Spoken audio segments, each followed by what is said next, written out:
Deuteronomio Kapitulo 16. Batas ng mga kapistahan. Magdidiwang ka sa buwan ng Abib, at ipangangilan ang Pasko sa Panginoon mong Diyos, sapagkat sa buwan ng Abib inilabas ka ng Panginoon mong Diyos sa Ehipto sa gabi. At iyong ihahain ang Pasko sa Panginoon mong Diyos, ang sakawan at sa bakahan, sa dakong pipiliin ng Panginoon na patatahanan sa kanyang pangalan. Huwag kang kakain sa Pasko ng tinapay na may lebadura, 7 araw na kakanin mo sa Pasko ang tinapay na walang lebadura, ang tinapay ng pagkapighati, sapagkat umalis kang madalian sa lupain ng Ehipto, upang iyong maalaala ang araw na inialis mo sa lupain ng Ehipto sa lahat ng mga araw ng iyong buhay.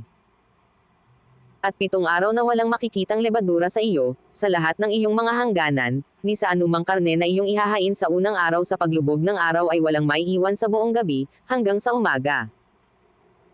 Hindi mo maihahain ang Pasko sa loob ng alinman sa iyong mga pintuang daan, na ibinibigay sa iyo ng Panginoon mong Diyos. Kundi sa dakong pipiliin ng Panginoon mong Diyos na patatahanan sa kanyang pangalan, ay doon mo ihahain ang Pasko sa pagtatakip silim, sa paglubog ng araw, sa panahon na iyong inialis sa Ehipto. At iyong iihawin at kakanin sa dakong pipiliin ng Panginoon mong Diyos, at ikaw ay babalik sa kinaumagahan, at uuwi sa iyong mga tolda. 6 na araw na kakain ka ng tinapay na walang lebadura, at sa ika-7 araw ay magkakaroon ka ng takdang pagpupulong sa Panginoon mong Diyos, huwag kang gagawa ng anumang gawa sa araw na iyan.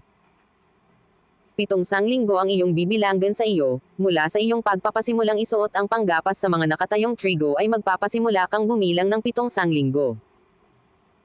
At iyong ipagdidiwang ang kapistahan ng mga sanglinggo sa Panginoon mong Diyos na may dulot ng kusang handog ng iyong kamay, na iyong ibibigay, ayon sa ipinagpala sa iyo ng Panginoon mong Diyos.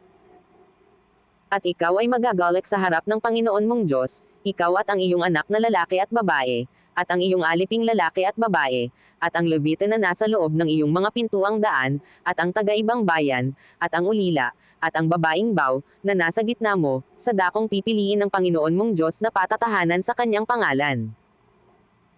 At iyong aalalahanan na ikaw ay naging alipin sa Ehipto, at iyong gaganapin at gagawin ang mga palatuntunang ito.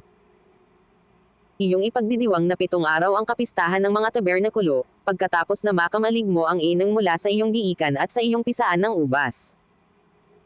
At ikaw ay magagalak sa iyong pagpipista, ikaw, at ang iyong anak na lalaki at babae, at ang iyong aliping lalaki at babae, at ang Levita, at ang taga-ibang bayan, at ang ulila, at ang babaeng baw, na nasa loob ng iyong mga pintuang daan. 7 araw na ipagdidiwang mo ang pista sa Panginoon mong Diyos sa dakong pipiliin ng Panginoon, sapagkat pagpapalain ka ng Panginoon mong Diyos sa lahat ng iyong kinikita, at sa lahat ng gawa ng iyong mga kamay, at ikaw ay lubos na magagalak.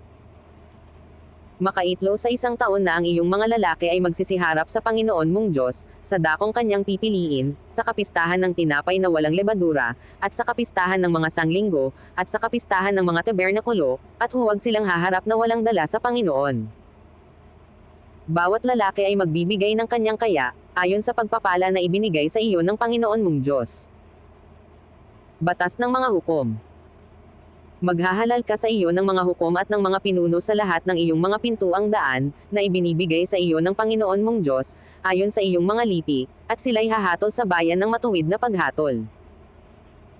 Huwag kang maglilikaw ng paghatol, huwag kang tatanji ng mga pagkatao, ni kukuha ng suhol, sapagkat ang suhol ay bumubulag ng mga mata ng marunong, at naglilikaw ng mga salita ng matuwid.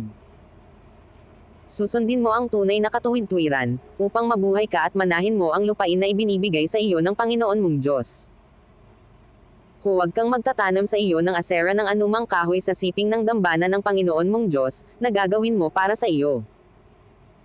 Ni magtatayo ka para sa iyo ng pinakaalaalang haligi, na kinapopootan ng Panginoon mong Diyos.